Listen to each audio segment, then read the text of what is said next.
तं सुरनरोत्तमैर्मुदा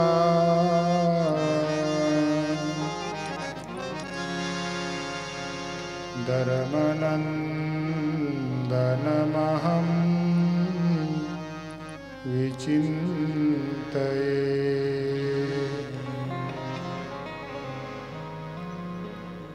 वामे यस्य स्थिता राधा श्रीश्च यस्यास्ति वक्षसि वृन्दावनविहारं तं श्रीकृष्णं हृदि चिन्तये। कृष्णाय वासुदेवाय हरये परमात्मने नमः। प्रणतक्लेशनाशाय गोविन्दाय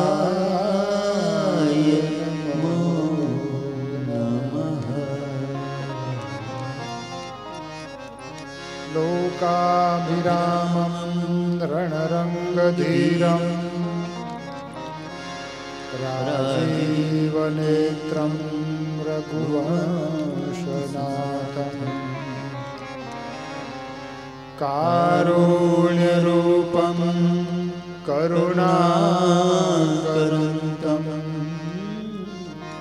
श्रीरामचन्द्रं शरणं प्रपद्ये।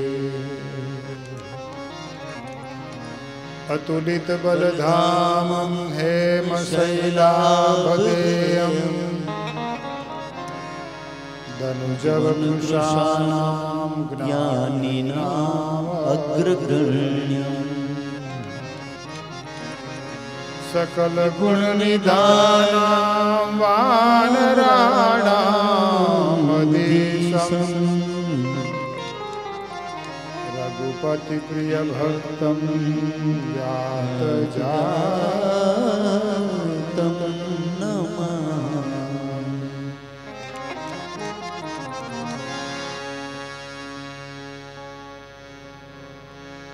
ॐ श्री हरि कृष्णाय घनश्यामाय नीलकण्ठाय सहजानन्दाय नमो नमः।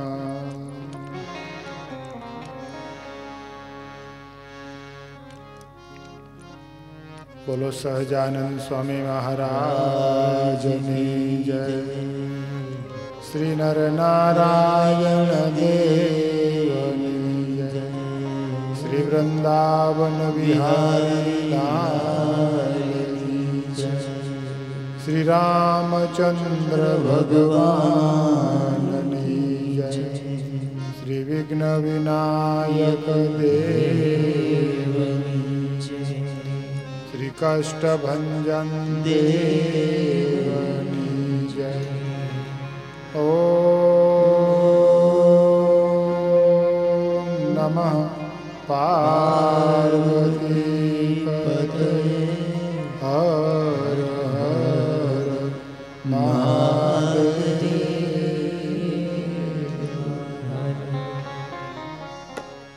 स्वामी नारायण स्वामी नारायण स्वामी नारायण स्वामी नारायण स्वामी नारायण स्वामी नारायण स्वामी नारायण स्वामी नारायण स्वामी नारायण स्वामी नारायण स्वामी नारायण स्वामी नारायण स्वामी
સ્વામી નારાયણ સ્વામી નારાયણ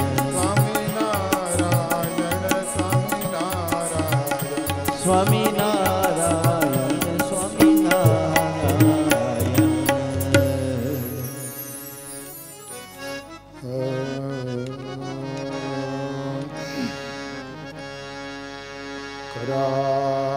करारविन्दे न पदारविन्दम् मुखारविन्दे વિનિવેશયંતં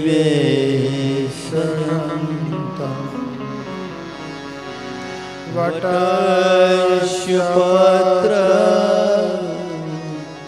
पुटे शयानाम्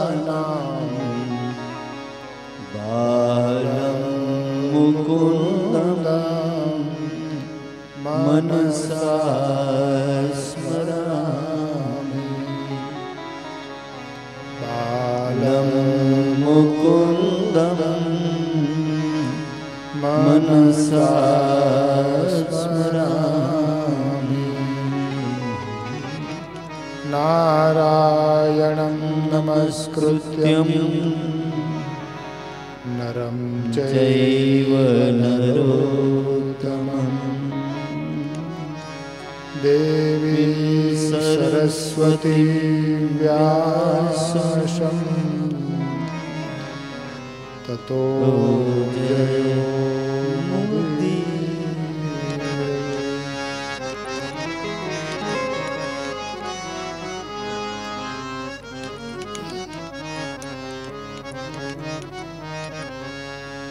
परम कृपाळु इष्टदेव स्वामीनारायण भगवानना चरणमां वंदन करी, श्रीमद भागवत भगवान ने वंदन करी, पूज्य संतोना चरणमां वंदन करी अने आप सौना हृदयमां विराजमान परब्रह्म परमात्मा ने वंदन करी अने कोठंबा गामना समस्त मंदिरों में विराजमान परब्रह्म परमात्माना चरणों में वंदन करी। स्वामीनारायण मंदिर कोठंबा रजत शताब्दी महोत्सवना उपलक्ष्य में आयोजित भागवत कथा जेनो आपणे आजे प्रारंभ करी लीधो छे।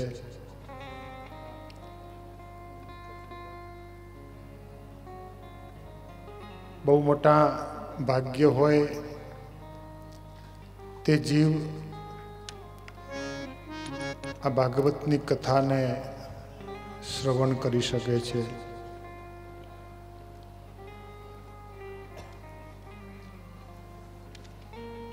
मात्र कंकोत्री थी लोको नहीं आवता, पण एनी जन्मोत्री में पण लखेलू होय तो आवी शकाय छे। एनी कुंडली में एनी जन्म पत्रिका में आवा कोई रूढ़ा सारा संस्कार के सारा योग लख्या होय तो अवाय छे।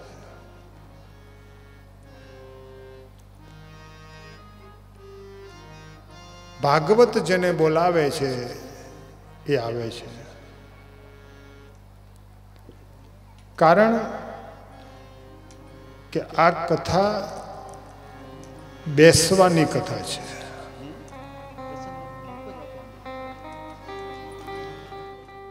આપણે કહીએ છીએ કે કથાને બેસાડી છે, હવે કથાને બેસાડી છે કે તમે બેઠા છો?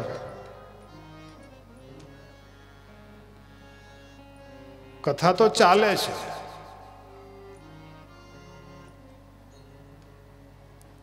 કથા નથી બેઠી, આપણે બેઠા છીએ। कथानो प्रवाह चालू थयो छे तो चालतो ज रहेवानो छे। कथा चाले छे ने आपणे बैठा छीए।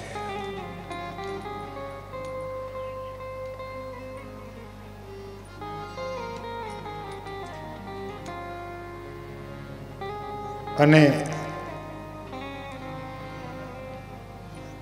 कथा एक एवं माध्यम छे સત્સંગ એવું એક સરળ સાધન છે કે જેના માટે ખાલી બેસવાનું જ હોય છે. બીજા જેટલા સાધનો છે એ સાધનોમાં તમારે પ્રયત્ન કરવા પડે.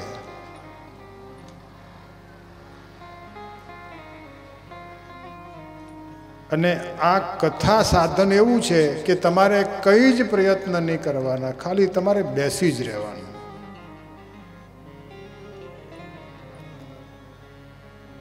કથામાં તો બેસવાના જ પૈસા મળે એવું કહેવાય. તમે બીજા કોઈ નોકરી ધંધા વ્યવસાયમાં જાઓ તો બેઠા બેઠા કોઈ પૈસા આલે, પગાર આપે? હે માસ્તર, તમારા સ્કૂલમાં ચાલે આવું? બેઠા બેઠા પગાર આપે કોઈ? ભાઈ તમારે ત્યાં કોલેજમાં બધાને બેઠા બેઠા પગાર આપો છો? કામ કરવું પડે. બધી જ જોબમાં, બધા જ વ્યવસાયમાં કામ કરવું પડે છે, ચાલવું પડે છે, દોડવું પડે છે, મહેનત કરવી પડે છે.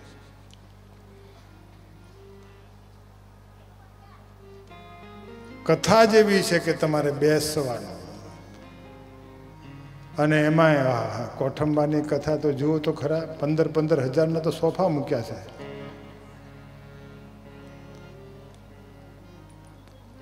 અને નવી નક્કોર ખુરશીઓ. ઊંઘી ન જાય તો સારું, મારે તો ધ્યાન રાખવું પડશે.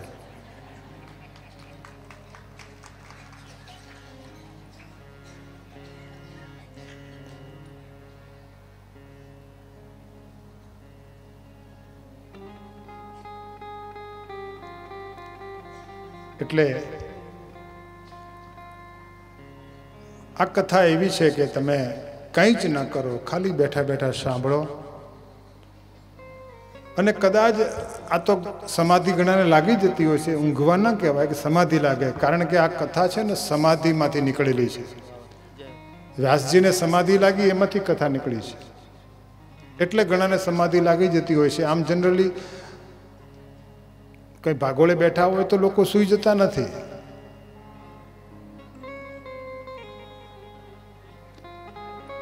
સ્વયંસેવકો ખુરશીમાં બેસી ગયા છે ને એટલે આ પરિણામ આવ્યું. સ્વયંસેવકો ખુરશીમાં ન બેહાય, ઊભું રહેવું પડે. આ ખુરશીઓ એવી છે ને કે બધાને વળગે એવી છે.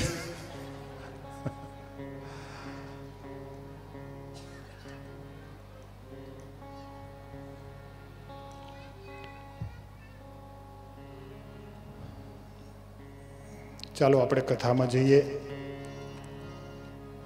ભાગવતની કથામાં સૌ પ્રથમ ભગવાન ભાગવતજીનું મહાત્મા આવે છે. પદ્મપુરાણની અંદર ભાગવતનું મહાત્મા કહેલું છે 6 અધ્યાયમાં.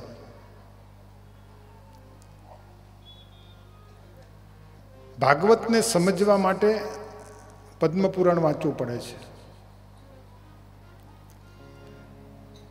ભાગવતનું શું મહિમા છે, ગરિમા છે, એની કિંમત શું છે એ સમજવા માટે પદ્મપુરાણના 6 અધ્યાયોની કથા આપણે અચૂક સાંભળવી પડે છે.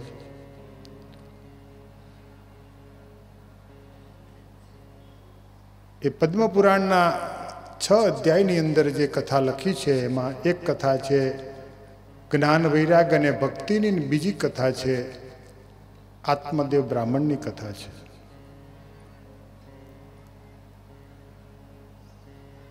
કથાની શરૂઆત એવી રીતે થાય છે કે કેટલાક ઋષિ મુનિઓ, કેટલાક એટલે બહુ બધા, હજારોની સંખ્યામાં આ બધા ઋષિ મુનિઓ, બધા જ્ઞાની, તપસ્વીઓ, યોગીઓ હજારો વર્ષ સુધી ધ્યાન કરે, હજારો વર્ષ સુધી ગુફામાં બેસીને તપ કરે, કોઈ જળમાં બેસીને તપ કરે, કોઈ એક પગે ઊભા રહીને તપ કરે, કોઈ નીચે માથું ને ઉપર પગ રાખીને તપ કરે. આવા તપસ્વી યોગીઓ એક વખત બધા ભેગા થયા છે અને એમાં સત્સંગમાં ચર્ચા થઈ છે. અને એ ચર્ચા ખૂબ લાંબી ચાલી છે. અને સંતો ઋષિ મુનિઓ ચર્ચા થાય કરે છે ત્યારે આત્માની મુક્તિના અને ભક્તિની કથાઓ, ભક્તિની વાર્તાઓ, ચર્ચાઓ થઈ છે. એટલે પછી બધા ઋષિ મુનિઓએ વિચાર કર્યો કે આપણે આ જે ચર્ચા કરવી છે તો કોઈ સારી જગ્યામાં બેસીએ અને એનું આ વખતે બેસીએ એટલે એનું નિરાકરણ કાઢીએ. બહુ બધા પ્રશ્નો છે આમાં અને એ પ્રશ્નોનું નિરાકરણ આપણે કાઢવું છે. તો એના માટે કોઈ સારી જગ્યા હોય તો એ સારી જગ્યામાં બેસીએ તો ત્યાં આપણે શાંતિથી, ત્યાં આપણને કોઈ ઊભા ન કરે, કોઈ વિક્ષેપ ન થાય, આપણું મન એમાં સપોર્ટ કરે. એટલે બધા ઋષિ મુનિઓ બ્રહ્માજી પાસે ગયા છે અને બ્રહ્માજીને એમ કહ્યું કે અમારે કોઈ એવી જગ્યા તમે અમને બતાવો કે જ્યાં અમે શાંતિથી બેસીને સત્સંગ કરી શકીએ. અમારે સત્સંગ કરવો છે. ત્યારે બ્રહ્માજીએ એક ચક્ર આપ્યું છે કે લ્યો આ ચક્ર લઈ જાઓ, અમે તમે ફરતું ફરતું જ્યાં આ ચક્ર શાંત થઈ જાય ત્યાં તમે બેસજો. એવું કોઈ ચક્ર હશે. એટલે આ બધા સંતો ચક્કર લઈને ફરે છે. તે બહુ ફર્યા, બધે ચારે બાજુ ફર ફર કર્યું. કેટલાય સમુદ્રને પાર કર્યા ને કેટલાય તીર્થોને પાર કર્યા ને કેટલી નદીઓને પાર કર્યા, પણ ચક્કર તો ફર્યા જ કરે. ને ચક્કર ચાલે એટલે કઈ જેનું જેનું ચક્કર ચાલુ થયું હોય એ બંધ થાય છે.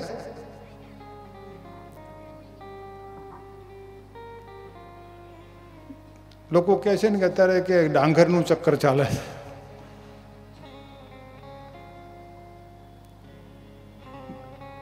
ઘઉંનું ચક્કર ચાલતું હોય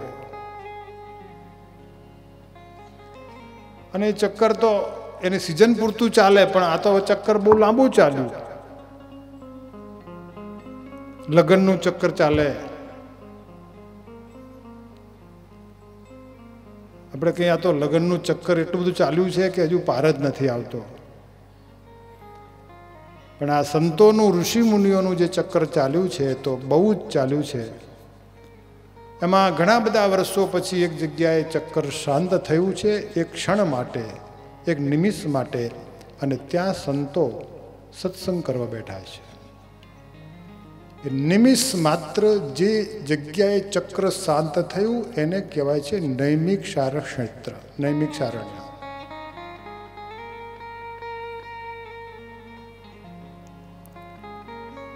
જે અયોધ્યાથી 250 કિલોમીટર દૂર છે અને એ આ નૈમિક સારણ્ય ક્ષેત્ર ગોમતીજીનો કિનારો છે અને ત્યાં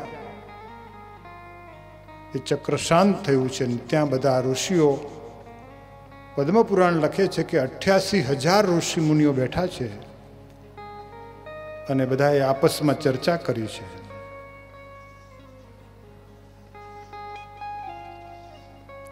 એ ચર્ચામાં ખૂબ ચર્ચા, બહુ ડિટેલમાં ચર્ચા થઈ છે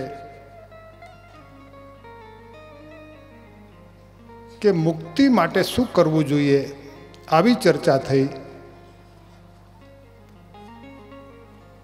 ત્યારે બધા ઋષિ મુનિઓએ એ વખતે સૂત પુરાણીને એક વક્તા તરીકે પદવી આપી, પદ આપ્યું અને પૂજા કરી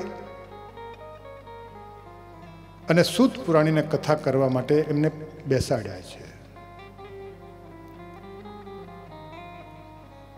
અને સૂતજીને બધા સંતોએ પ્રશ્ન પૂછ્યા છે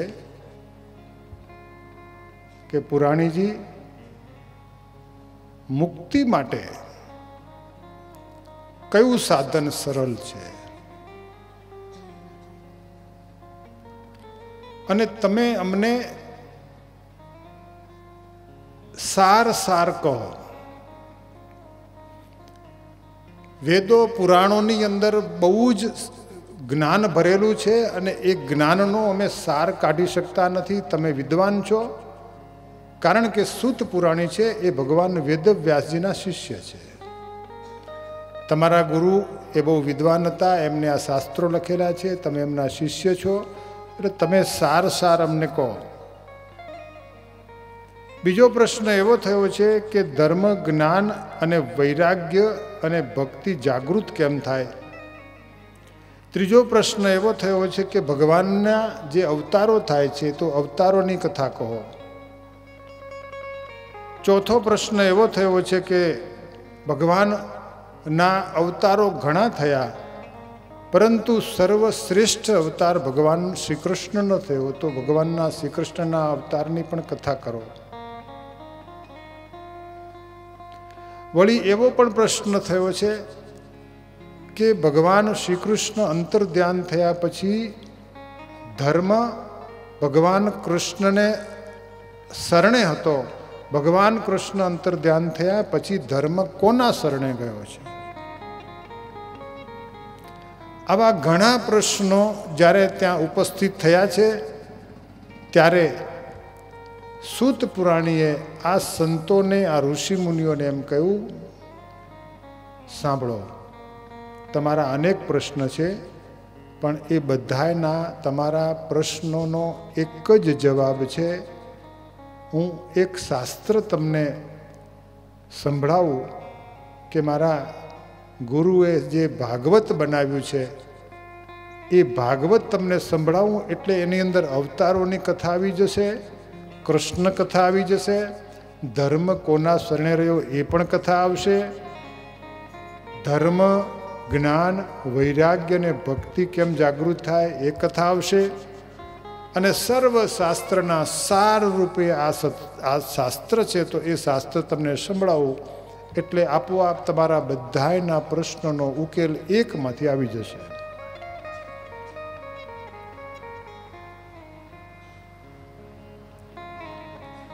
કેમ કે માણસને પાસે સમય ઓછો છે અને એ ઓછા સમયમાં પોતાના જ્ઞાન મેળવવા માટે જો સાર રૂપે પોતે જો પાસે જો હોય, સાર હોય તો જ એ માણસ નિર્ણય કરી શકે.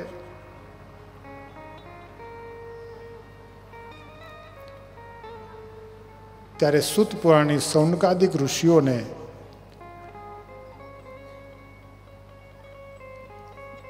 આ કથાના પ્રારંભમાં ભગવાનના નામનું મંગલાચરણ કરે છે.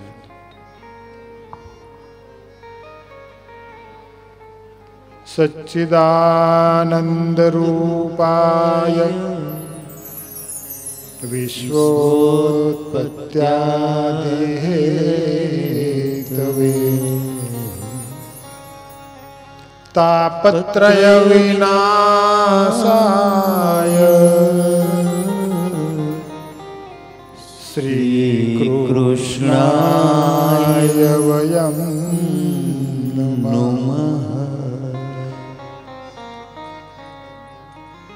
સર્વપ્રથમ સૂતજીએ મંગલાચરણ કર્યું છે. કોઈ પણ કાર્યની શરૂઆતમાં મંગલાચરણ કરવું બહુ જરૂરી હોય છે, કારણ કે આપણા મનની અંદર એટલા બધા વિક્ષેપ પડેલા હોય છે. એ મનની શુદ્ધિ માટે મંગલાચરણ કરવું બહુ જરૂરી હોય છે. જેમ વક્તા કથાની શરૂઆત કરતાં પહેલાં વક્તા મંગલાચરણ કરે છે, વક્તાએ પણ મંગલાચરણ કરવું પડે, સાથે સાથે શ્રોતાએ પણ કથા સાંભળવાની હોય છે, એટલે શ્રોતાએ પણ મંગલાચરણ કરવું પડે છે.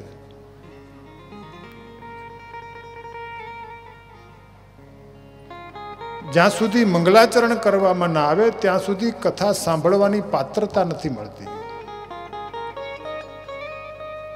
એના અંતરમાં કથાનો આવિર્ભાવ થતો નથી. રસ્તામાં ચાલતા ચાલતા તમે સાંભળવા જાઓ, કથા સંભળાય ખરી પણ તરત જતી રહે. પણ કથાનો હૃદયમાં જે નિવાસ થાય છે ત્યારે જ થાય છે કે એ મંગળાચરણ કર્યા પછી થાય કરે ત્યારે. મોટાભાગના શ્રોતાઓ એવું માનતા હોય છે કે મંગલાચરણ તો વક્તા માટે હોય છે, એટલે આપણે મંગલાચરણ પૂરું થાય પછી જઈએ. પણ અહીંયાથી વક્તા જે કંઈ બોલે છે એમાં એક પણ શબ્દ વધારાનો હોતો નથી, ટાઈમપાસ કરવા માટે કોઈ ગાતું નથી. પણ જ્યાં સુધી મંગલાચરણ ન કરે ત્યાં સુધી વક્તા કથા કહેવાને પાત્ર બનતો નથી. વક્તા જ્યાં સુધી મંગલાચરણ ન કરે ત્યાં સુધી ભગવાન એના હૃદયમાં આવીને બેસતા નથી. ભગવાન ભક્તના હૃદયમાં એટલે કે વક્તાના હૃદયમાં પણ બેસીને બોલે છે અને શ્રોતાના હૃદયમાં બેસીને પણ ભગવાન કથા સાંભળે છે. બહુ મોટી જવાબદારી છે શ્રોતાઓની. શ્રોતાઓની સીટ બહુ જ જવાબદારી વાળી છે. એના હૃદયમાં મંગલાચરણ કરે એટલે એના હૃદયમાં પરમાત્મા નિવાસ કરીને રહે છે અને ભગવાન એ પરમાત્મા એ પરબ્રહ્મ એ જીવના હૃદયમાં બેસી અને ભગવાનની કથા સાંભળે છે.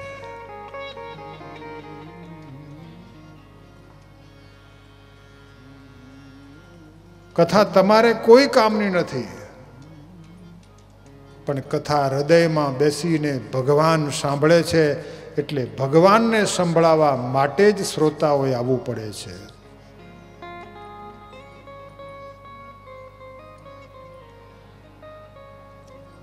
એટલે કદાચ કોઈકને કથામાં નિંદ્રા આવી જાય તો ચિંતા ન કરતા, કોઈ સજા થવાની નથી.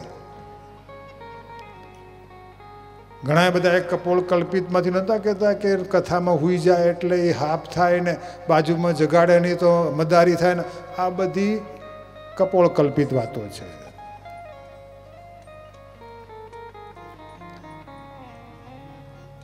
કદાચ નિંદ્રા આવી જાય તો ચિંતા ન કરતા, તમને નિંદ્રા આવશે પણ અંદર ભગવાન બેઠો છે એને નિંદ્રા નહીં આવે, સાંભળતો હશે.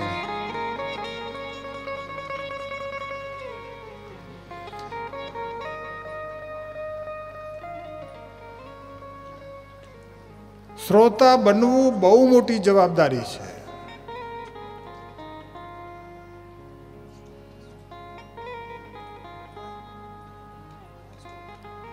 વક્તા બનવું એના કરતા શ્રોતા બનવું એ બહુ મોટી જવાબદારી છે.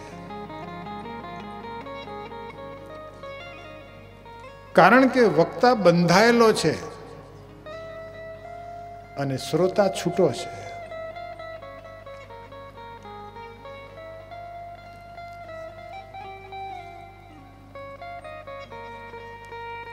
વક્તાને ઊભા થઈને જતું રહેવું હોય તો કોઈ જવા ન દેવા, પણ શ્રોતાને કોઈને ધીમે રહીને ખસકીને જતું રહેવું હોય તો જતો રહે.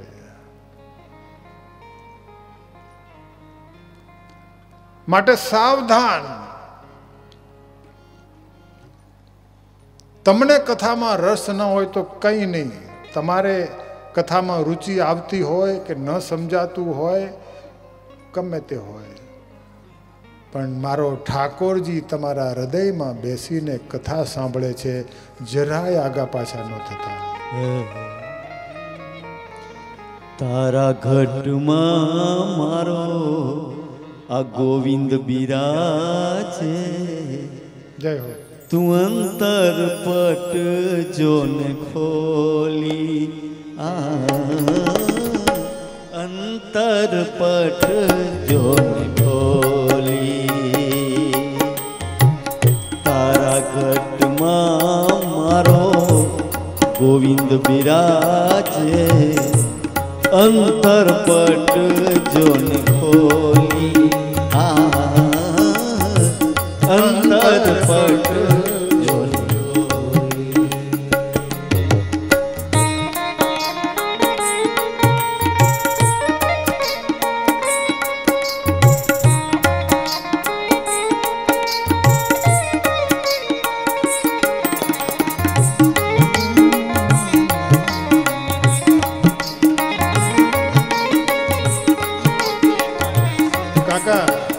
તારા ઘટમાં બિરાજતા શ્રીનાથજી જમુનાજી મહાપ્રભુજી.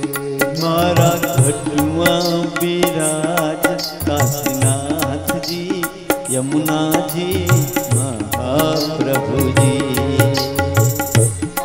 મારું નડું છે ગોકુળ વન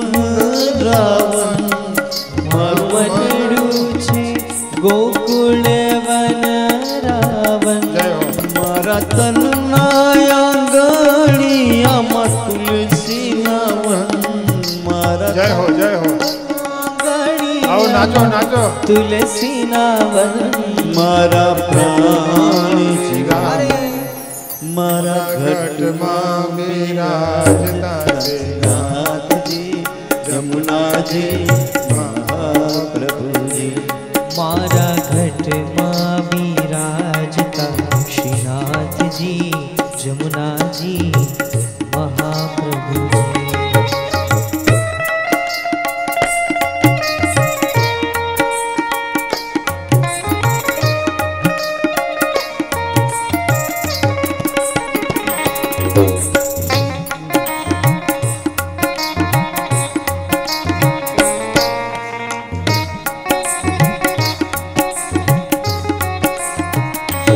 જય હો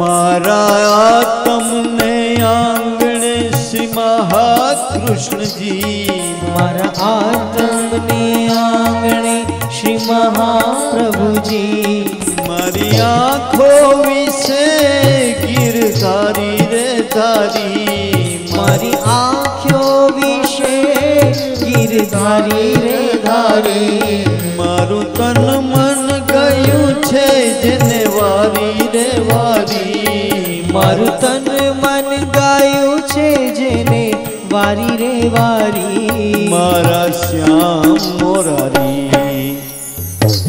मारा घट मां विराजता श्रीनाथ जी यमुना जी महाप्रभु जी मारा घट मां विराजता श्रीनाथ जी यमुना जी महाप्रभु जी।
मारा प्राण थकी मन वैष्णव वाला मारा प्राण थकी मने वैष्णव वाला नित्य करता श्रीनाथ जय जी हो, जय हो। कला रे वाला नित्य करता श्रीनाथ जी ने काला रे वाला मैं तो वल्लभ प्रभु जी ना कीधा छे दर्शन वल्लभ प्रभु जी ना की धारे दर्शन मारू मोही लीधु मन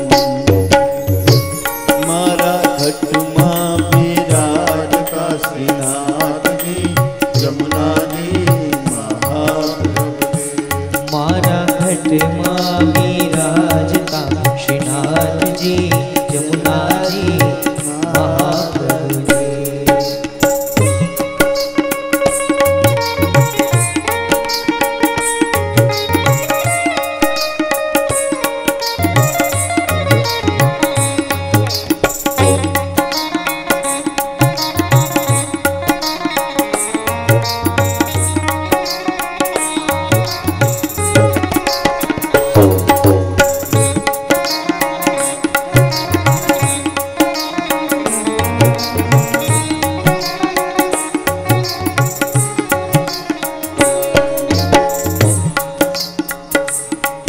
जो नित्य विठल वरनी सेवा रे करूं तो नित्य विठल वरनी सिंगार करूं। तो आठे समा केरी झांकी रे करूं। હું તો આઠે સમા કેરી ઝાંકી રે કરું। मैं तो चितड़ू श्रीनाथ जी ना चरणे धर्यूं। मैं तो चितड़ू श्रीनाथ जी ना चरणे धर्यूं। आजीवन सफल कर्यूं। मारा घटमा विराजता श्रीनाथ जी यमुना जी महाप्रभु जी। मारा घटमा विराजता श्रीनाथ जी यमुना जी महाप्रभु जी।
मैं तो पुष्टि मार्ग केरो संग रे साध्यो।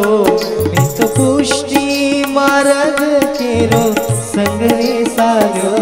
मन धोड़ कीर्तन केरो रंग रे लाग्यो।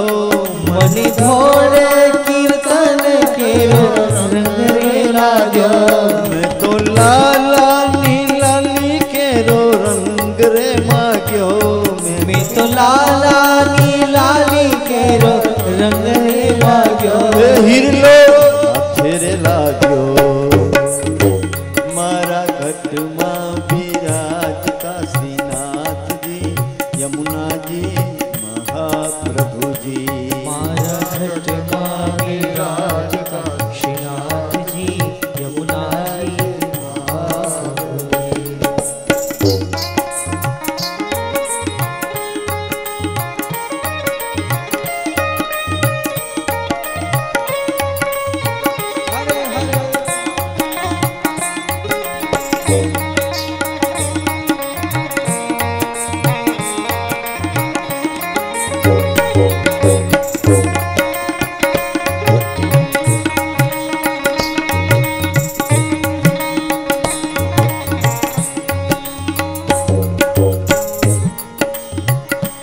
आवो जीवन मालाओ कदी नहीं आवे।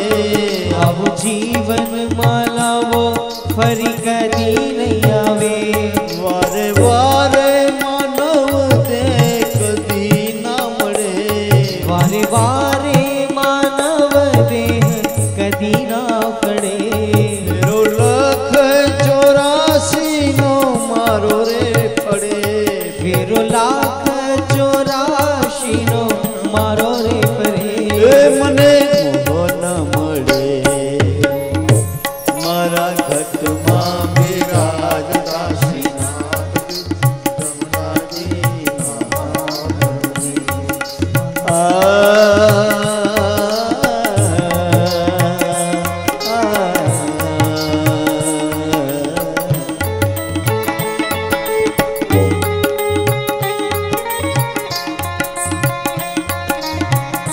जय हो।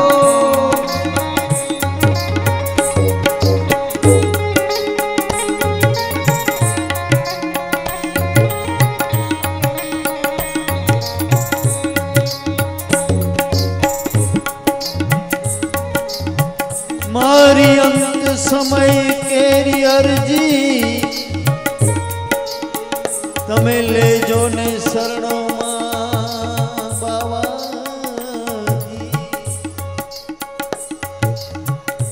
मन तेड़ा यम के राख दीना।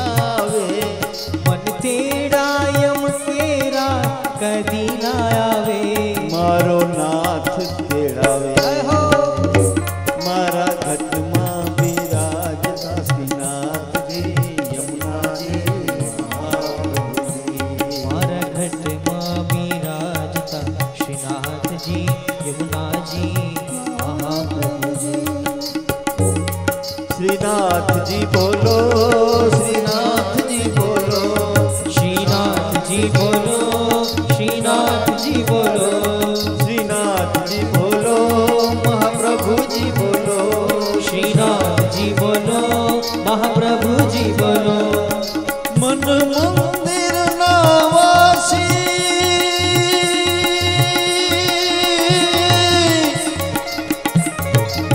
मन मंदिर नावासी, श्रीनाथ जी बोलो, घनश्याम जी बोलो,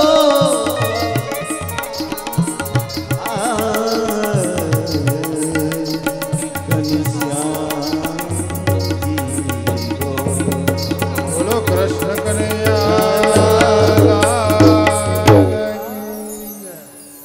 વાહ રે વાહ ખૂબ નાચે આ શરીર એ ભગવાનને રહેવાનું ઠેકાણું છે આ શરીર એક મંદિર છે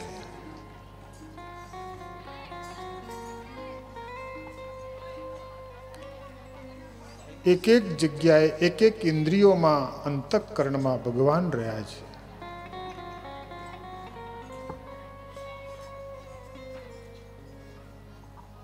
ભગવાનના મંદિરમાં જે ભોગ ધરાવવામાં આવે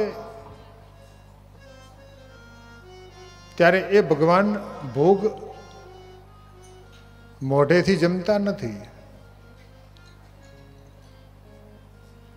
નેત્રોથી જમે છે દ્રષ્ટિથી જોઈ લે છે દ્રષ્ટિથી જોઈને ભગવાન ધરાઈ જાય છે તો પછી ભગવાનને એ ભોગ કોઈ ભક્તનો ભાવ હોય અને ભગવાનને મોઢેથી જમાડવા જ હોય તો ભગવાન કેવી રીતે જમે ત્યારે ભગવાને એમ કહ્યું કે હું મારા સંત અને મારા ભક્તની જીભમાં રહીને જમું છું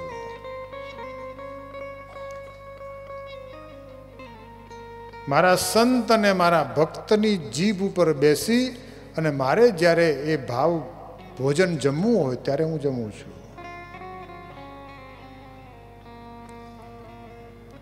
માટે જે ભગત હોય એને જીભ ઉપર એવી કોઈ વસ્તુ ન મૂકવી કે જે ભગવાનને પસંદ ન હોય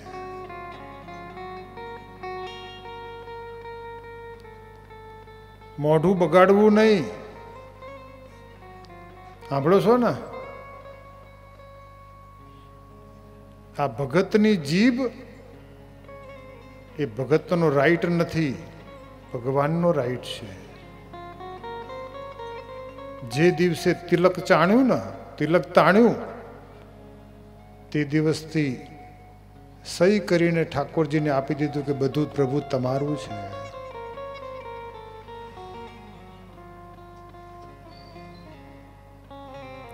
જે દિવસે ભગવાનના નામની માળા પહેરી એટલે આ ભક્ત વેચાઈ ગયો ભગવાનનો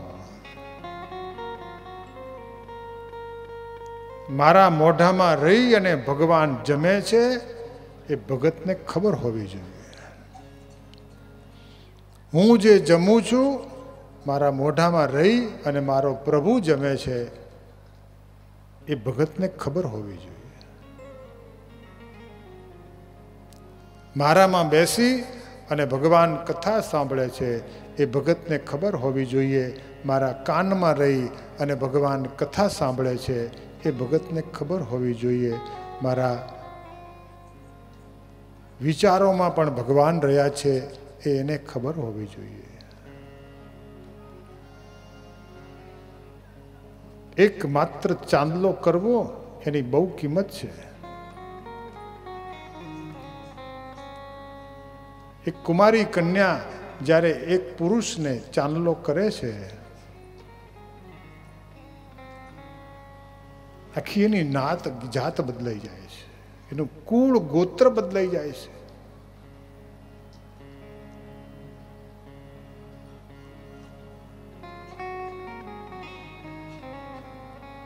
પછી એને કોઈ તોડી શકતું નથી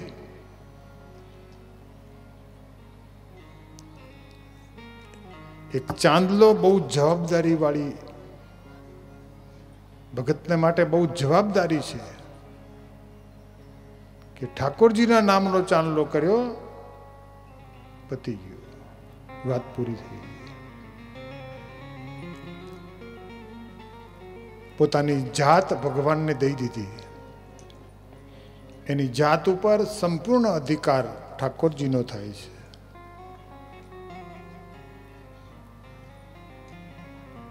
એ માલિક મટી જાય છે, એ મુનિમ બની જાય છે.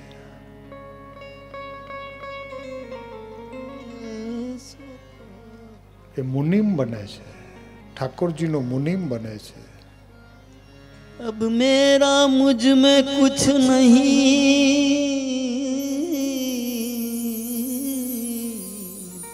प्रभु जो कुछ है सो तो मैं तो तेरा तुझको सौंप दूं, तो क्या बचे फिर मोही. अब तो तू करता तू भया, मुझ में रही नहीं हूँ. वारी जाऊं मैं, वारी जाऊं, वारी जाऊं, वारी जाऊं, वारी जाऊं तुझ नाम पर. अब मैं जित देखूं तित तू जित दे. હું મુનિમ છું, માલિક નથી.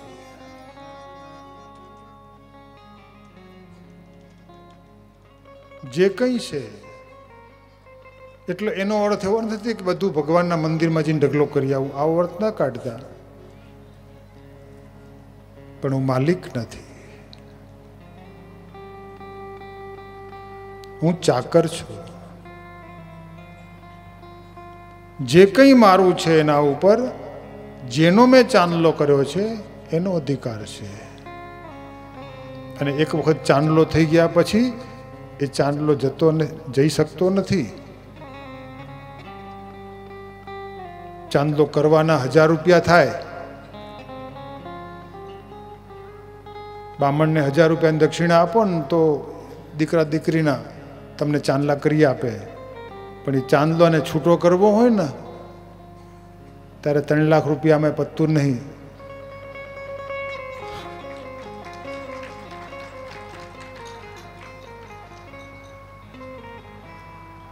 એ પછી કોર્ટમાં જે ચુકાદો આવે તે, અને છૂટું કરવા વાળો વકીલ છે ને એ 4 બંગડીવાળી ગાડી લઈને આવે છે, અને અમારો બામણ સાયકલ ઉપર આવે છે. ચાંદલો કરાવનાર એની દક્ષિણા 1000 રૂપિયા છે, અને વકીલની દક્ષિણા જેવું ગ્રાહક. એમ છૂટે નહીં ચાંદલો, સમજી લો. તમે એમ કહો કાઢીને જતા રહીએ કે આ જગ્યાએ જવું છે, ચાંદલો ભૂસી નાખીએ તો ચાલશે, ના ચાલે. કર્યો એ કર્યો, પતિ ક્યું, જય સ્વામી. હો ગયા સો હો ગયા, જો હુઆ સો હો ગયા. સારું થયું ખોટું થયું, આઈ ભરાણા ભાઈ, આઈ ભરાણા.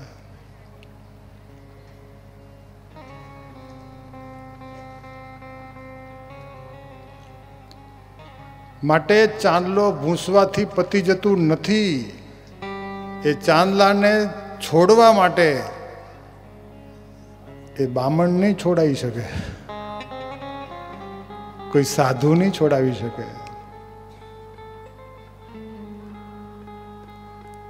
માટે આ જાત દઈ દીધી છે.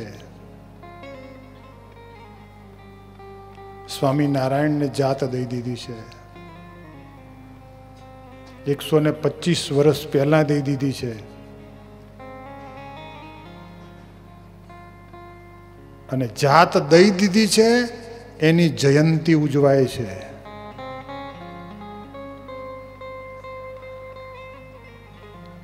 જાત દઈ દીધી છે એનો એક ઉત્સવ ઉજવાય છે, 1 વર્ષથી ઉત્સવ ઉજવાય છે. હવે અમે દઈ દીધું છે તમને.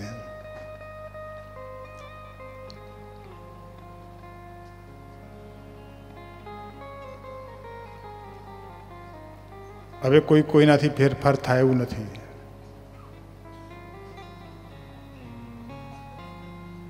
સાત પેઢી પહેલા એ વડવાઓને જે સંતો મળ્યા હતા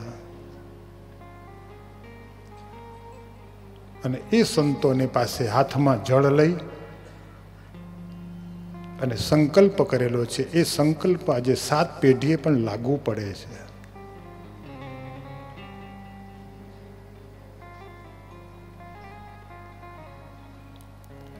અને સાત પેઢી પહેલા બ્રહ્માનંદ સ્વામી આવેલા, ગોપાળાનંદ સ્વામી આવેલા, મહાનુભાવાનંદ સ્વામી આવેલા, આ ધરતી ઉપર આવેલા, આ જગ્યામાં.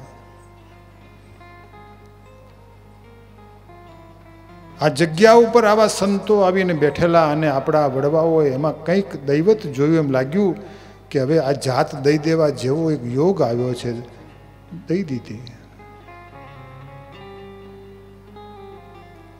અને પારખું લઈ લઈને જ સરવણું લીધું છે. એમને એમ લાઈનમાં ઉભા રહીને કંઠીઓ નથી બાંધી.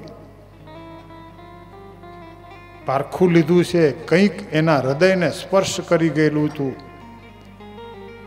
કંઈક જોયું. એ જોઈ શકતા હતા. આપણા પૂર્વજો બધું બહુ જોઈ શકતા હતા, બહુ પાકા હતા.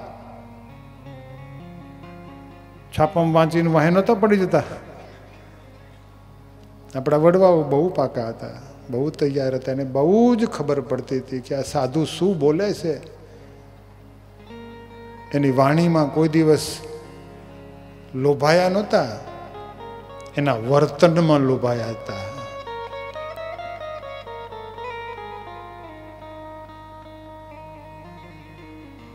એ હંસલો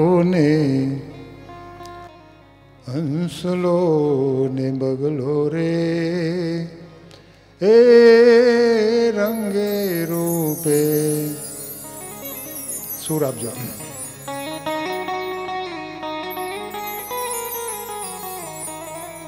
એક છે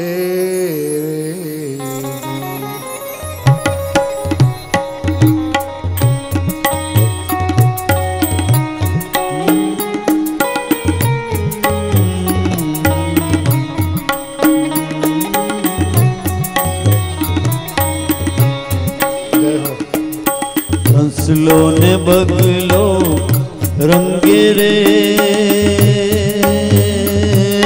રૂપે બેવું એક છે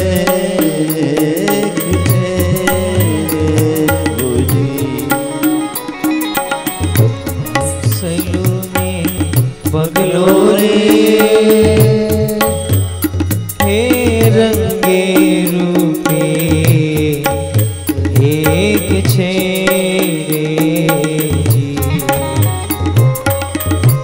ઈ તો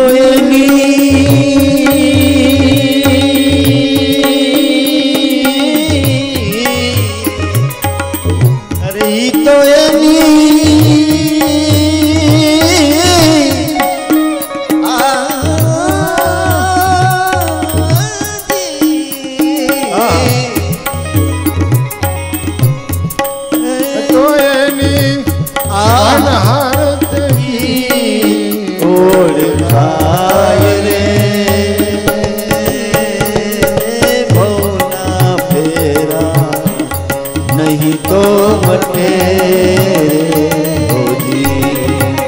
તારા હાથમાં ને ઓળખ્યા વિના રે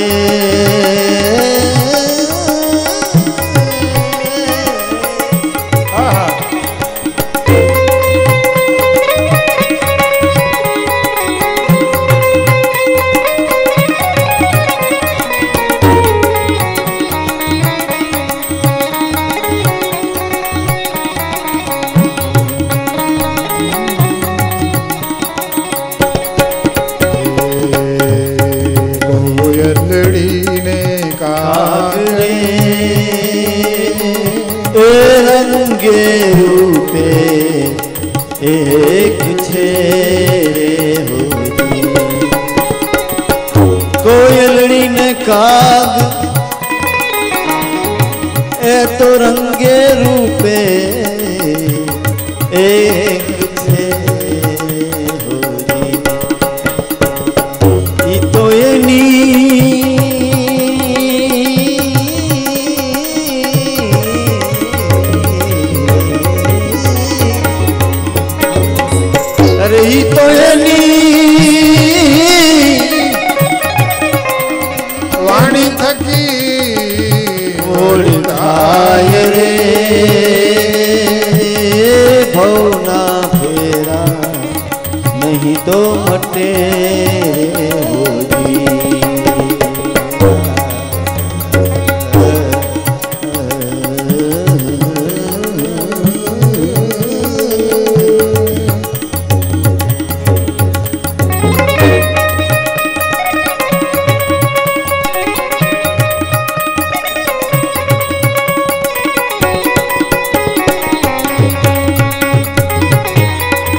ગુરુને તાપે એ જેથી રામ બોલ્યા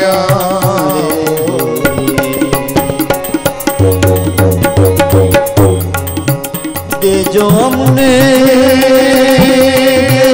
દેજો દેજો અમને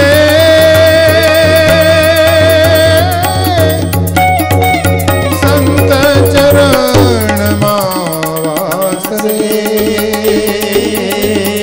ભવના નહીં તો મટે રે આત્માને ઓળખ્યા વિના રે ભવના ફેરા નહીં તો મટે નહીં તો મટે નહીં તો મટે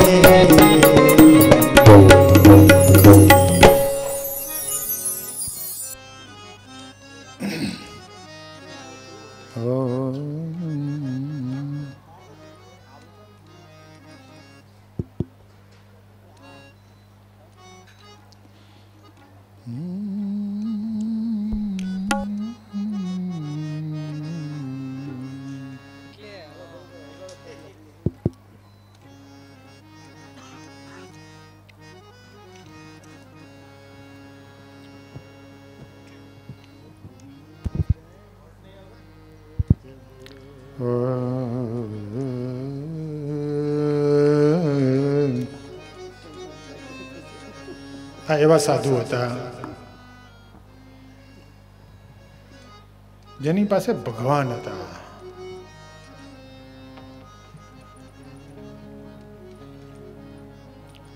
અને આ સંતોએ પોતાના આત્મામાંથી ભગવાન કાઢીને આપણા વડવાઓને ભગવાન દઈ દીધા છે. અને એ જે સંતોએ ભગવાન દીધા એ જ ભગવાન તમારી લોહીના વારસામાં તમારી પાસે વારસાગત આજે પણ તમારી પાસે છે.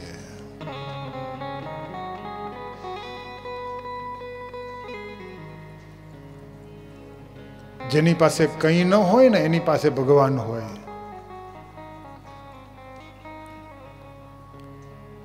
આપણા કરશન બાપા કરશનદાસ સ્વામી આપણે એના સાક્ષી છીએ. એમનું કબાટ ખોલ્યું તો કંઈ ન નીકળ્યો, કંઈ ન નીકળ્યું.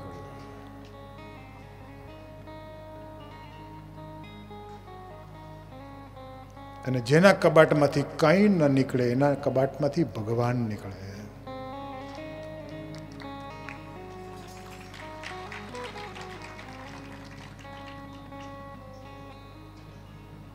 સાચો સાધુ છે કે ખોટો સાધુ છે તો એનું કબાટ જોઈ આવવું.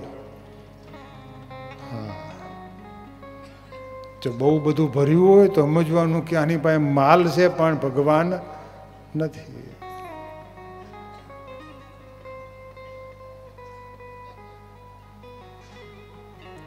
એ સાધુ આપણને ભગવાન દઈને ગયા છે.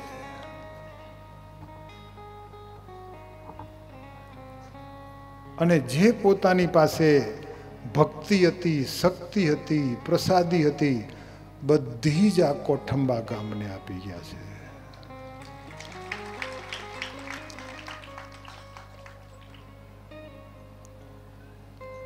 અને આ સત્સંગ જે નાચતો સત્સંગ છે એનું કોઈ પણ કારણ હોય તો કરશનદાસ સ્વામી છે.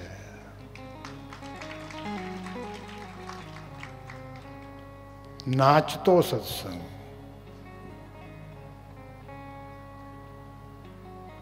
મેં સવારે પણ બપોરે પણ કહ્યું હતું કે ભક્તિ છે એ નાચે. જો આ લોકો તરત બેસી ગયા, આ લોકો ના બેઠા, એટલો ફેર. આ તો હમણાં અડધો કલાક ચલાવ્યું હોય તો ચાલત, પણ આ તો બધા 5 મિનિટમાં ફૂસફૂસ થઈ ગયું. એટલો ફેર છે ભક્તિમાં. આ સાક્ષાત ભક્તિ રૂપ છે. આ તો આમાંથી ઉછીનું તમે વાપરો છો, ઉછીનું વાપરો છો, તમારું નથી. હો ભક્તિ તો કૂદકા મારે. એ કૃષ્ણ એવા કૂદકા મારતો,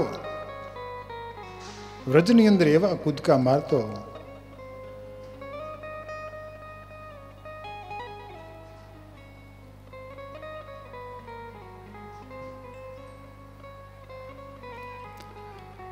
આપણી પાસે ભગવાન છે એની ખબર હોવી જોઈએ. અને આપણી પાસે ભગવાન છે એટલી ખબર હોય ને તો બધા જ પ્રશ્નનું નિરાકરણ છે. ભગવાન નથી એવી જે ગેરસમજ છે, એવી જે ભ્રમણા છે, એટલે બધી જ સમસ્યાઓ આપણી સામે ઊભી છે.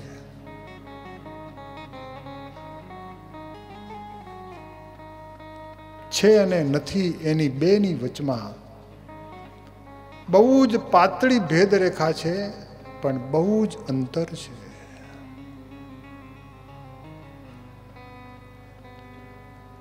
મારી પાસે ભગવાન છે, બસ મારી પાસે ભગવાન રહ્યા છે. મારે શું ખાવું શું પીવું મારા પ્રભુને પૂછીને તમને કહું. કારણ કે મેં ચાંદલો ભગવાનનો કર્યો છે, સ્વામિનારાયણનો ચાંદલો કર્યો છે. મારે સ્વામિનારાયણને પૂછવું પડે, મારા ગિરધર ગોપાલને પૂછવું પડે, મારા રામને પૂછવું પડે.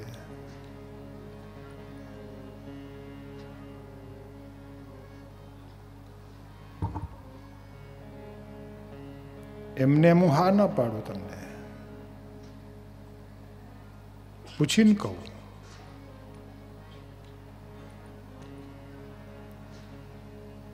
માટે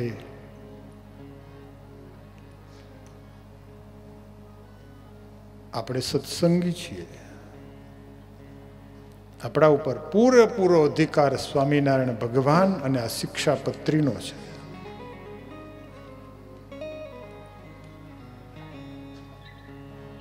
આજે પાળે અમારા અને ન પાળે તે અમારા નહીં. ચોખ્ખી જ વાત, અડધું પડધું કશું જ નહીં. માટે જુવાનિયાઓ સાંભળતા હો, જ્યાં ત્યાં સાંભળજો.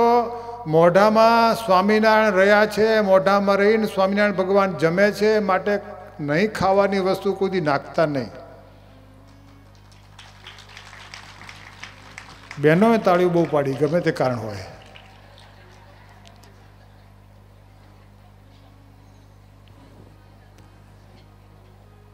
અને જો ખાવું હોય તો મંદિરમાં ભગવાનને ધરાવજો પહેલા, તાકાત તમારી હોય તો. હા, તમારે રાજશ્રી કેવું કહે છે, કંઈક જે પણ પડીકી તમારે ખાવી હોય તો પહેલા સ્વામિનારાયણને ધરાવજો. અને એ જો હા પાડે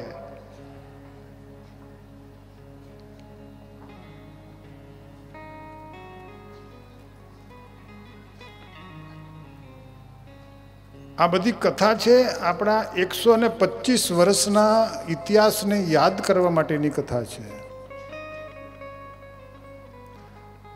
આપણા વડવાઓએ ક્યાં ક્યાં કાંડા કાપીને આપી દીધા છે એનું યાદ કરવા માટેની કથા છે.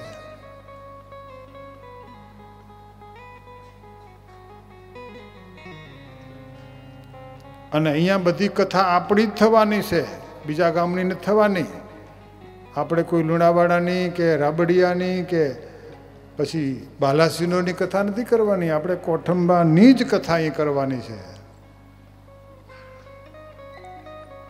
એટલે તમને એમ કે સ્વામી એક શેઠ હતા ને એવી બધી વાત, એક શેઠ બેઠ નહીં, અમારે તો અહીં ઠેઠની જ વાત કરવાની. બીજા કોઈ ગામના રાજા હતા ને શેઠ હતા ને પછી એક નોકર હતો ને એવી બધી વાતો નહીં આવે અહીંયા. અહીં તો સામે નિશાન તાકવાની વાત છે. હવામાં ભડાકા કોણ કરે? એ તો કમજોર હોય હવામાં ભડાકા કરે. નિશાનબાજ હોય તો સામે જ વાત કરે, જે કંઈ કહેવું હોય સામે જ કહે.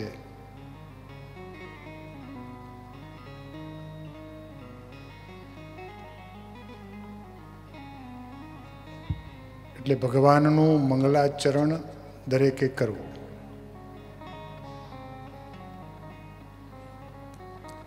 એટલે સૂત પુરાણીએ મંગલાચરણ કર્યું છે અને ત્યાર પછી સૂત પુરાણીએ ભગવાન નર નારાયણની સ્તુતિ કરી છે. નારાયણમ નમસ્કૃત્યમ નારાયણમ નમસ્કૃત્યમ નરમ ચૈવ નરોત્તમં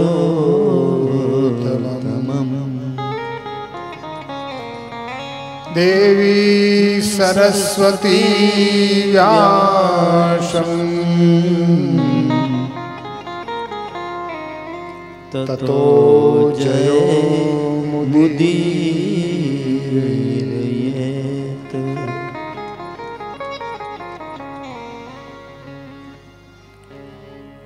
નારાયણમ નમસ્કૃત્યમ નરમ ચૈવ નરોત્તમં દેવી સરસ્વતીમ વ્યાસમ તતો જયમુદીરયેત. ભગવાન વેદવ્યાસજીએ જેટલા પુરાણો કર્યા છે એમાં સર્વપ્રથમ સ્તુતિ જે બોલ્યા લખી છે એ આ છે. ચાહે પદ્મ પુરાણ હોય, ચાહે સ્કંદ પુરાણ હોય, ચાહે વરાહ પુરાણ હોય, ચાહે ભવિષ્ય પુરાણ હોય કે ચાહે નૃષિ પુરાણ હોય, પણ દરેક પુરાણની સ્તુતિ એક જ પહેલી સ્તુતિ એક સરખી છે. અને એમાં એ જ લખેલું છે કે નારાયણમ નમસ્કૃત્યમ નરમ ચૈવ નરોત્તમં.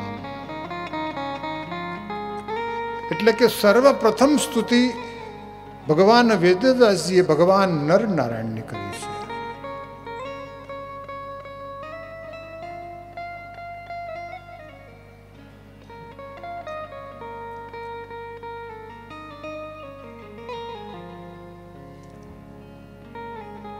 ભગવાન નર નારાયણ આ મૃત્યુલોક એટલે કે આપણા ભરતખંડની અંદર પ્રગટ છે.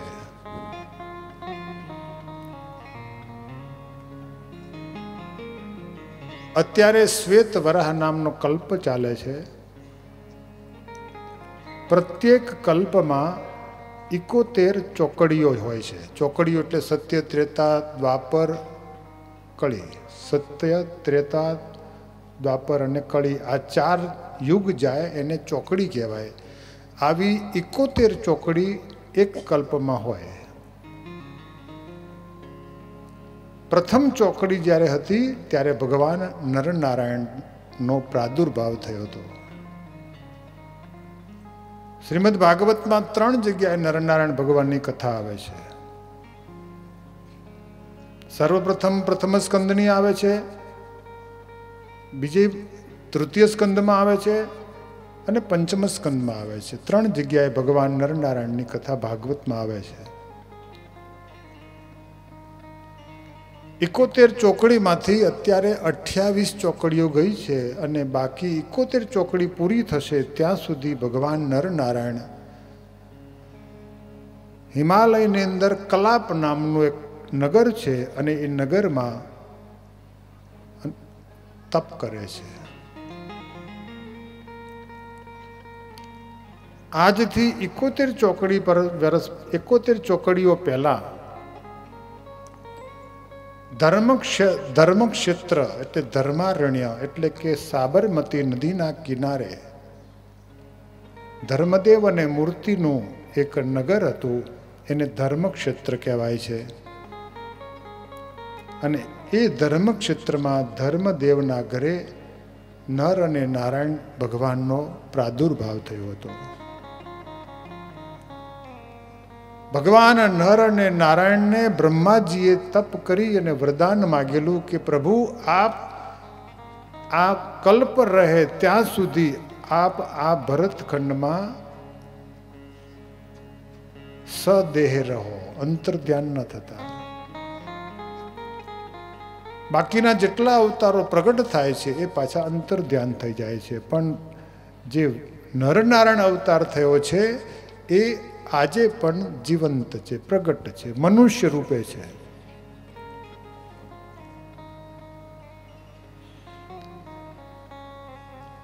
ભગવાન નરનારાયણ દેવ તપસ્વી છે, એમને તપ બહુ ગમે, એમને તપ પ્રિય છે. કોઈ વ્યક્તિ તપ કરતો હોય તો ભગવાન નરનારાયણને બહુ ગમે.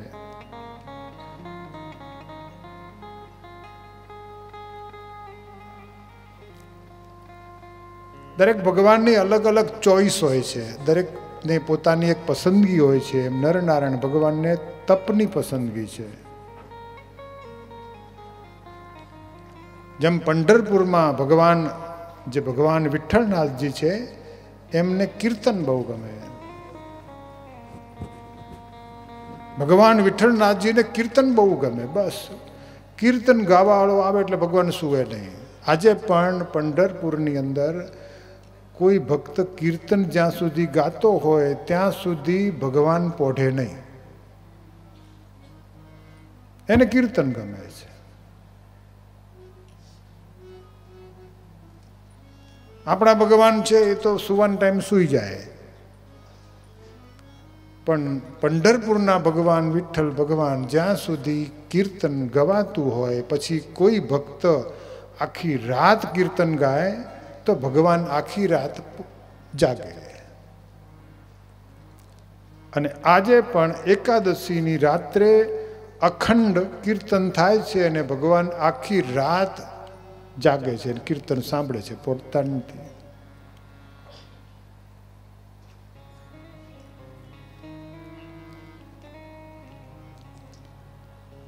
એટલે ભગવાન વિઠ્ઠલનાથજીને કીર્તન બહુ ગમે છે.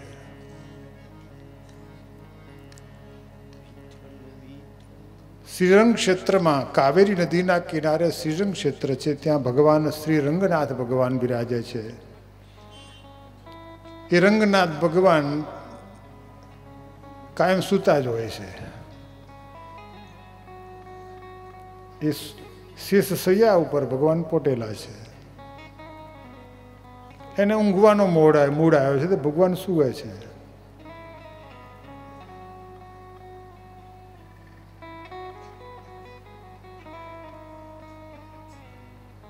લક્ષ્મીજી ચરણ ચંપી કરે છે.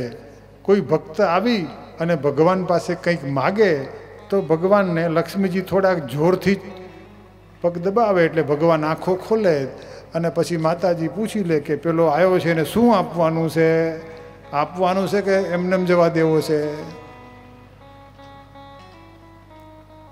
ત્યારે ભગવાન માતાજીને ઈશારો કરી દે કે તારે જે દેવું વ્યવહાર કરી નાખ ને, મને ઊંઘવા દે ને. કે એમ ભગવાન મોજ માણે છે ઊંઘવાની ભગવાન શ્રીરંગ ક્ષેત્રમાં.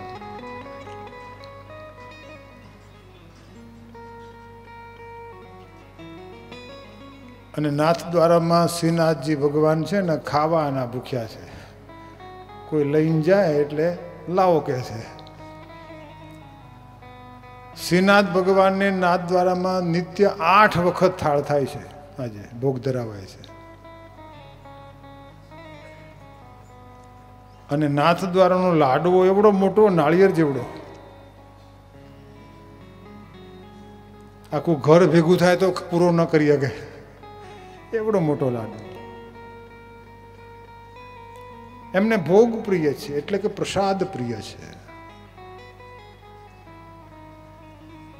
ભગવાન દ્વારિકાનાથને સેવા બહુ પ્રિય છે. આમ ભગવાન પોતાની અલગ અલગ ઐશ્વર્ય શક્તિ દ્વારા પોતાના ભક્તોની સેવાને અંગીકાર કરે છે. પણ ભગવાન નર નારાયણને તો ખૂબ તપ બહુ ગમે છે એટલે ભગવાન આજે પણ તપ કરે છે. અને તપ કરી અને તપનું ફળ છે ભગવાન પોતાના ભક્તોને આપે છે.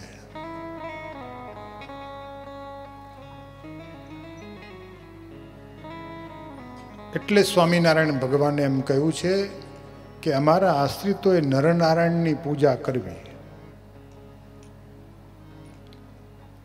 જે વ્યક્તિ નરનારાયણની પૂજા કરે છે એ વ્યક્તિને ભગવાન એ દિવસનું તપનું ફળ એ ભગતને આપી દે છે. એ પછી રાખીને શું કરે ભગવાન? તપ કર્યા કરે, ભેગું કરીને શું કરે? ભગતને આપી દે. જે કોઈ નરનારાયણના દર્શન કરવા જાય ભગવાન એને એ દિવસનું ફળ આપી દે છે. એટલે નરનારાયણ ભગવાનની પૂજા અવશ્ય કરવી, મફતમાં તપનું ફળ જોઈતું હોય તો.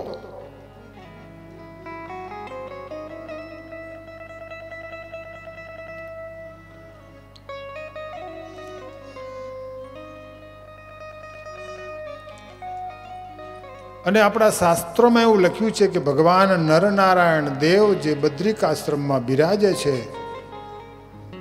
ત્યાં જે કોઈ જાય એને ભગવાન તપનું ફળ આપે છે.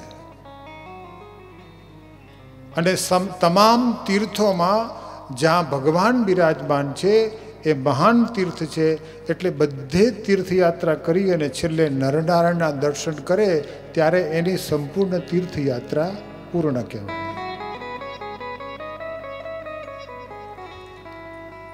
એટલે સ્વામિનારાયણ ભગવાન પ્રગટ થઈ અને આ જીવના કલ્યાણને માટે અને લોકોને છેક ડુંગર ઉપર જવું ન પડે એટલા માટે જ્યારે સર્વપ્રથમ મંદિર અમદાવાદમાં કર્યું ત્યારે ઘણા લોકોએ પૂછ્યું કે તમે કયા ભગવાન પધરાવશો, કયા ભગવાન પધરાવશો? ત્યારે સ્વામિનારાયણ ભગવાને એમ કહ્યું કે જે સ્વરૂપને કોઈએ પધરાવ્યું નથી અને આટલા 28 ચોકડી પર જેનો જન્મ થયેલો છે અને આજે પણ વર્તમાન વિદ્યમાન છે એ જ સ્વરૂપને, એ જ નરનારાયણને અમે પધરાવશું. એટલે સ્વામિનારાયણ ભગવાને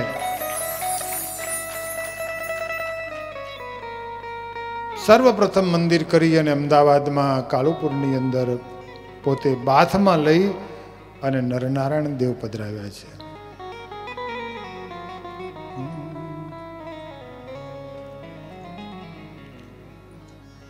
નારાયણનું નામ રે તું નારાયણ.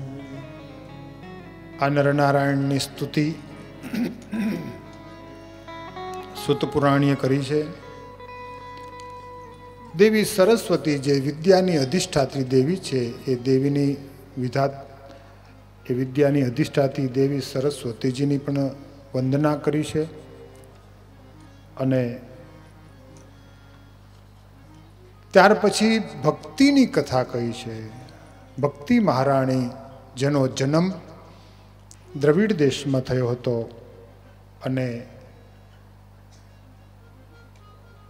ભક્તિ મહારાણીના જે 2 સંતાન હતા જ્ઞાન વૈરાગ્ય એ વૃંદાવનમાં આવ્યા. એટલે ભક્તિ મહારાણી એ પોતે સ્વસ્થ બની ગયા, જાગૃત બની ગયા, પણ એમના બંને સંતાનો જ્ઞાન વૈરાગ્ય એ વૃદ્ધ થઈ ગયેલા છે. એવામાં નારદજી જ્યારે તીર્થયાત્રા કરતા કરતા ત્યાં વૃંદાવન આવ્યા છે અને વૃંદાવનની અંદર નારદજીને જોઈ ભક્તિ મહારાણીએ કહ્યું કે એ સાધુ ઉભારો ઉભારો, મારા બંને દીકરાઓ વૃદ્ધ થઈ ગયા છે, એનો કોઈ ઉપાય કરો. ત્યારે નારદજીએ પૂછ્યું કે બેન તમે કોણ છો? ત્યારે સ્ત્રી એમ કહ્યું કે હું સ્વયં ભક્તિ છું, ભક્તિ મહારાણી છું. જ્ઞાન વૈરાગ મારા બંને પુત્રો છે અને બંને પુત્રોને દેશકાળ લાગ્યો છે.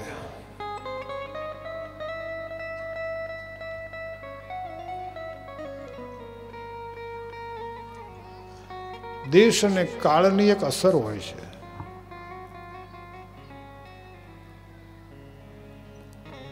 અને દેશકાળની અસર પહેલા તો જ્ઞાનને લાગે છે અને વૈરાગ્યને લાગે છે. ત્યાર પછી ભક્તિને અસર થાય છે. દેશકાળની અસર બીજા કોઈ જગ્યાએ થતી નથી. દેશકાળ માત્ર વૈરાગ્ય ઉતરી જાય છે અને જ્ઞાન ચાલ્યું જાય છે. એ જ દેશકાળનો એના ઉપર પ્રભાવ થાય છે. નારદજી બદ્રિક આશ્રમમાં ભગવાન નરનારાયણ પાસે ગયા છે અને નરનારાયણ ભગવાન પાસે જતા જતા પહેલા તો સનકાદિક નામના 4 સંતો મળ્યા અને નારદજીને સંતોનો મિલાપ થયો નારદજીએ સનકાદિકોને એમ કહ્યું કે મારે ભગવાન નર નારાયણ પાસે એક સમસ્યા આવી છે કે ભક્તિ મહારાણીના બંને દીકરાઓને દેશકાળ લાગ્યો છે.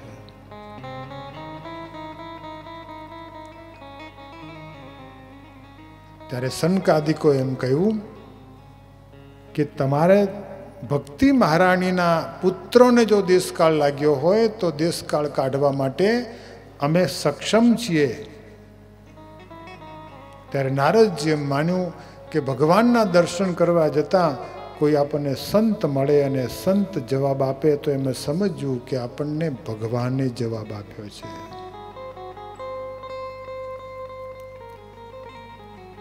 સનકાદિક અને નારદજી મળી અને ગંગાના કિનારે ભાગવત બેસાડ્યું છે. 7 દિવસ સુધી ભાગવત બેસાડ્યું. વૃંદાવનની અંદર જ્ઞાન વૈરાગને દેશકાળ લાગ્યા છે, વૃદ્ધ થઈ ગયા છે, બીમાર થઈ ગયા છે અને એ જ્ઞાન વૈરાગના નિમિત્તે ગંગાજીના કિનારે એટલે કે હરિદ્વારમાં કથા બેસાડી છે, ઋષિકેશમાં કથા થઈ છે અને ત્યાં કથા થાય છે. અને આ જ્ઞાન વૈરાગ્ય વૃંદાવનની અંદર એ યુવાન થઈ ગયા છે. 7 દિવસમાં જ્ઞાન વૈરાગ્ય યુવાન થઈ ગયા અને હાથમાં ખડતાલ લઈ શ્રી કૃષ્ણ ગોવિંદ હરે મોરારી હે નાથ નારાયણ વાસુદેવ. શ્રી કૃષ્ણ ગોવિંદ હરે મુરારી હે નાથ નારાયણ વાસુદેવ. શ્રી કૃષ્ણ ગોવિંદ હરે મોરારી હે નાથ નારાયણ વાસુદેવ. શ્રી કૃષ્ણ ગોવિંદ હરે મુરારી હે નાથ નારાયણ વાસુદેવ.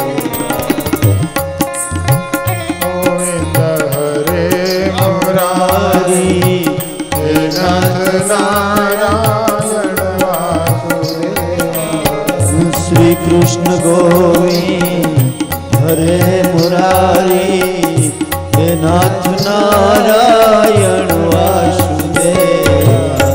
ઓમ નમો ભગવતે વાસુદેવાય. ઓમ નમો ભગવતે વાસુદેવાય. ઓમ નમો ભગવતે વાસુદેવાય. ઓમ નમો ભગવતે વાસુદેવાય.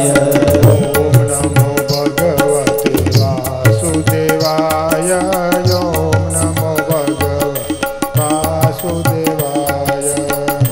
નમો ભગવતે વાસુદેવાય. ઓમ નમો ભગવતે વાસુદેવાય. ઓમ નમો ભગવતે વાસુદેવાય. શ્રી કૃષ્ણ ગોવિંદ હરે મુરારી. આમ હાથ તાલીઓ વડે કરીને જ્ઞાન વૈરાગ ખૂબ નૃત્ય કરવા લાગ્યા, નાચવા લાગ્યા, જય જયકાર કરવા લાગ્યા. હરિ નામનો, ગોવિંદ નામનો, કૃષ્ણ નામનો, માધવ નામનો જય જયકાર કરવા લાગ્યા છે. ભક્તિ સુતો તરુણો ગૃહીત્વા. ભક્તિ સુતો તરુણો ગૃહીત્વા. પ્રેમ કરૂપા સસાવિરાસી. પ્રેમ કરૂપા સસાવિરાસી. અને ભગવાનના નામનું કીર્તન જે થાય છે એ યુવાની છે, એ ભક્તિની યુવાની છે, એ જ્ઞાનની વૈરાગની યુવાની છે કે જેનાથી ભજન થાય છે. શ્રી કૃષ્ણ ગોવિંદ હરે મુરારે. શ્રી કૃષ્ણ ગોવિંદ હરે મુરારે. નાથતિ નામાની મુહુર વદંતી. નાથતિ નામાની મુહુર વદંતી. હે નાથ નારાયણ વાસુદેવાય. નાથ નારાયણ વાસુદેવાય. એટલે જે વ્યક્તિ હરિ નામનું કીર્તન કરી શકે છે એને એમ માનવું કે મારા હૃદયમાં જ્ઞાન વૈરાગ યુવાન છે.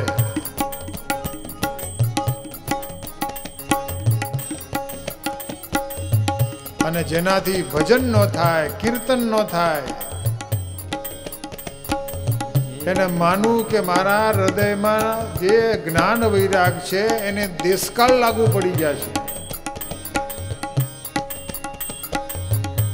એટલે સ્વામિનારાયણ ભગવાને શિક્ષાપત્રીમાં કહ્યું છે કે અમારા આશ્રિતોએ સાયંકાળે મંદિરે જવું અને ઊંચા સ્વરે કીર્તન કરવું. રામ કૃષ્ણ ગોવિંદ હરે ગોવિંદ, રામ કૃષ્ણ ગોવિંદ હરે રામ ગોવિંદ, રામ કૃષ્ણ ગોવિંદ હરે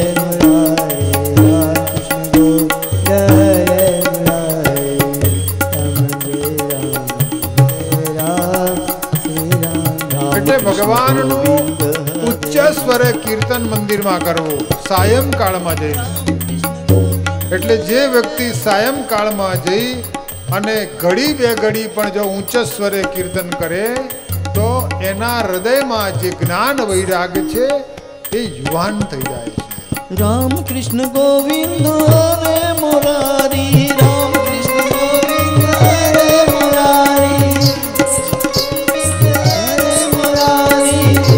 મુરારી હરે મુરારી,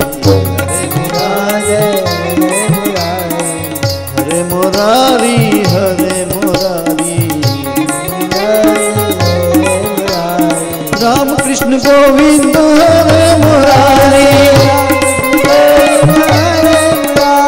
રામ કૃષ્ણ ગોવિંદ હરે મુરારી, રામ ગોવિંદ હરે મુરારી, ગોવિંદમ ભજ ગોવિંદમ,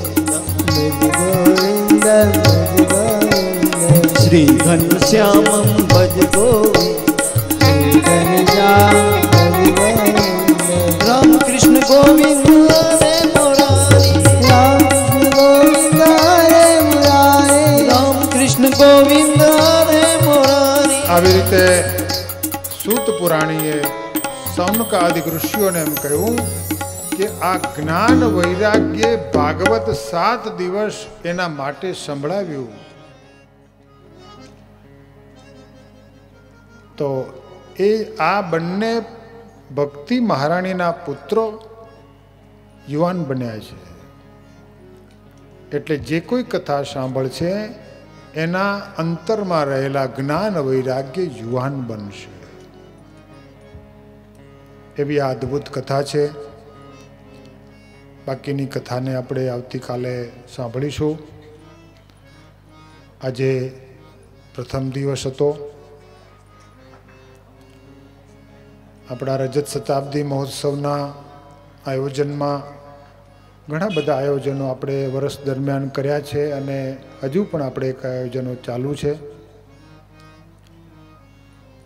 એમાં કથાનો ટાઈમ આપણા જાહેરાતમાં કંકોત્રીમાં બપોર પછી અને રાત્રિના 2 સત્રની જાહેરાત કરવામાં આવી હતી. પણ કેટલાક સંજોગોના કારણે આપણી આ કથાને 7 દિવસ કરવાની છે, પરંતુ થોડો ફેરફાર કરવાનો જરૂર પડી છે. કથાનું જે પહેલું સત્ર એટલે કે બપોર પછીનું જે સત્ર છે એને આપણે હાલ પૂરતું કેન્સલ કરીએ છીએ અને રાત્રિનું જે સત્ર છે એને આપણે ચાલુ રાખીએ છીએ. બરાબર આવતીકાલે મધ્યાહન બાદની કથા નહીં થાય, એવી રીતે પરમ દિવસે પણ નહીં થાય. 3 દિવસ સુધી આપણે એ કથાને બપોર પછીના મધ્યાહન બાદની કથાને નહીં કરીએ અને માત્ર રાત્રિની જે કથા છે 8 થી 11, 9 થી નહીં, 8 થી 11, 8 થી 11 કથા રહેશે. દરેક ભક્તોએ સાંજનો ભોજન પ્રસાદ અહીંયા લેવાનું છે. બરાબર 6:30 વાગ્યાથી 7ની વચ્ચે આપણે ત્યાં ભોજન તૈયાર થઈ જશે. એટલે સાંજનું ભોજન કોઈ ઘરે બનાવતા નહીં અને અહીંયા ભોજન લઈ અને આપણે કથા સાંભળીશું. અને કથા છૂટ્યા પછી તમે એટલું બધું ન જમતા કે ઊંઘ આવી જાય, એટલે કથા છૂટ્યા પછી નાસ્તાની વ્યવસ્થા રાખી છે. તમને એમ કાંઈક ભૂખ્યા પેટે પછી ખાલી થઈ જાય પછી ઉગડા આવે, પણ જમ્યા પછી પણ અલ્પાહારની વ્યવસ્થા છે. તો ખાસ આ દરેક શ્રોતાઓ આ વાતની નોંધ લેજો. આવતીકાલે આપણે સાંજે બરાબર 8 વાગે કથાને શ્રવણ કરીશું. અત્યારે કથાને વિરામ આપીએ છીએ. બોલો સ્વામિનારાયણ ભગવાન કી જય. શ્રી નરનારાયણ દેવની જય. શ્રી વૃંદાવન વિહારી લાલ કી જય. શ્રી રામચંદ્ર ભગવાનની જય. શ્રી વિઘ્ન વિનાયક દેવની જય. કષ્ટભંજન દેવની જય. ઓમ નમઃ પાર્વતી